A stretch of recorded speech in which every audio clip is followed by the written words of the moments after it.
What is up? Everyone, I am Real Person here, and today we will be looking at the user benchmark debunk today, so get shocked and subscribe today because we're going down. Honestly, I don't know what just happened there, but to be quite frank, I wouldn't hang out with that guy at all. Ah, yes. User benchmark. The place to compare processing chips in one place, unbiased. Or is it? What is all of this? I don't remember user benchmark being this conspiratorial. Or was it like this the whole time? Advanced marketing devices? You know what? I am done. I am done. I never even know that they had a fondness for Intel chipsets. But even then, it is in a bad way to the point where they would skew you towards worse performing chipsets for worse pricing. I can't go into depths about it, and someone has already made a good video that goes through the contradictions and irony, but seriously, user benchmark has got to be the worst trap for a beginner PC builder. But it leaves me a question. How does someone even benchmark to this website?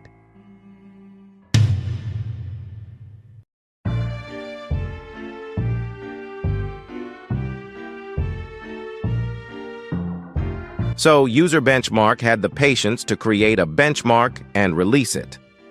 Only for Windows, however, you're out of luck, Linux users. Of course, I did test it 2 times. One for my main, soon-to-be-replaced laptop, and my backup laptop with the CPU they eat for breakfast, lunch, and dinner. Intel chipsets. I unfortunately wasn't able to get clean recording for the main laptop, but I was at least lucky to record cleanly for the Intel one for your entertainment, and oh boy, it's really a ride. This is actually not the first time I've used User Benchmark's benchmark before. I've used previous versions before they added the unnecessary rocket shooting game, and it used to look like this. Yes, it doesn't work now. It was last updated in 2019. This is what they look now, and why am I not surprised? It looks like a software that was done by a person in 2009 and was made by a person that believes in conspiracy theories or something. Their benchmark didn't look like this before, and their introduction is unnecessary, and I'd imagine be inefficient for the CPU and GPU in some instances before starting a benchmark. You're seeing it right. There's a gray plate with writings that say, no NDAs, no free samples, no agency deals, and no corporate sponsors. You know, a company had a stance, they don't brag about it in their software. Also, this software is really required to have a sort of server be connected to it now for some reason. And the server is full. Servers now have queues? I honestly don't even know why they had to do it, but I guess hard to get is their game. And I guess that it is notable enough for one person to even make a tutorial for it. It appears that User Benchmark has indeed changed its operating mode. Users have encountered a new behavior where they receive a server full message and are unable to run the tests. Funnily enough, the channel that made this tutorial is PUP-Uninstall. Is this intentional? Now apparently I'm able to get in, but I have to do the Captcha rocket shooting game. I have many things to say about this. So the polling rate minimum is lower, and get this, you have to shoot the rockets, you can't skip it. Also, the bullets you shoot out will miss, and you will miss it 90% of the time. You have to be really precise to shoot those rockets or cheese this game to actually move on to the actual benchmark that took less than the Captcha rocket. What even makes it a Captcha? The amount of time it takes to shoot all of the rockets? Honestly, I'd probably be easy for a bot to do this than actually play this Captcha. After taking 12 entire minutes of this, we are finally in the main benchmark, which will take less than the Captcha we just went through, despite it saying that you can test the GPU if you have a CPU that has integrated graphics. The benchmark believes that you only have the integrated graphics and decides that your PC is garbage. And I'm not the only one on this matter. This benchmark has a tendency to just act weird on GPUs. So apparently this was missing a GPU, which I do not get. The GPU is plugged in for the thing, goddammit. Yeah, every time when I installed the thing, I just keep getting this and then I can't actually use it. I'll note that in this example, this CPU, the Xeon E31241V3, doesn't have integrated graphics and requires a discrete graphics card to make it run. Which honestly, I'm not sure what happened in his example, but if it is that bad in just detecting another graphics card because there's no setting for this, it's just bad in general. Anyway, let's see what this all does.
Of course, you may now be wondering, what other alternatives are there if UserBenchmark isn't reliable?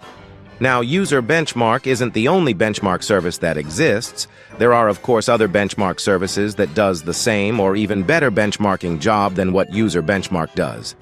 I will note that there isn't an all-in-one benchmark. Some benchmarks will have different purposes. Some for gaming, some for workspaces, some for servers.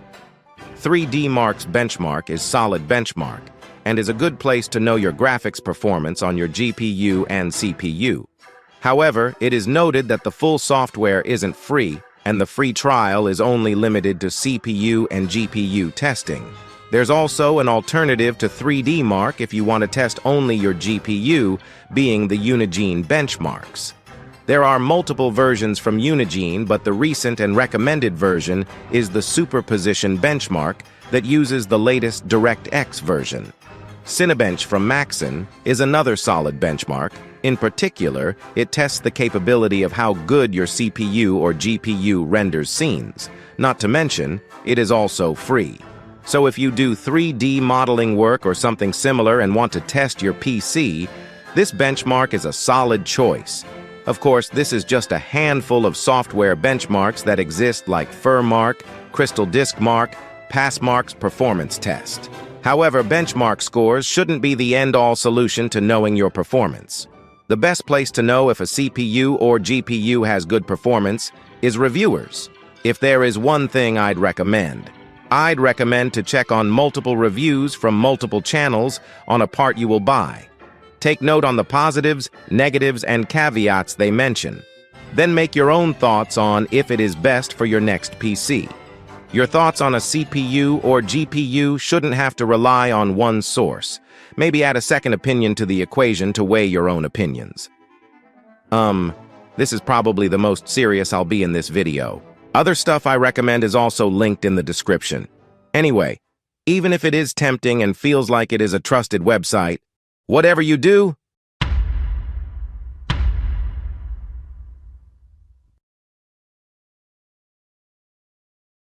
And that all of this video, make sure to like and subscribing this channel and like the video and subscribing.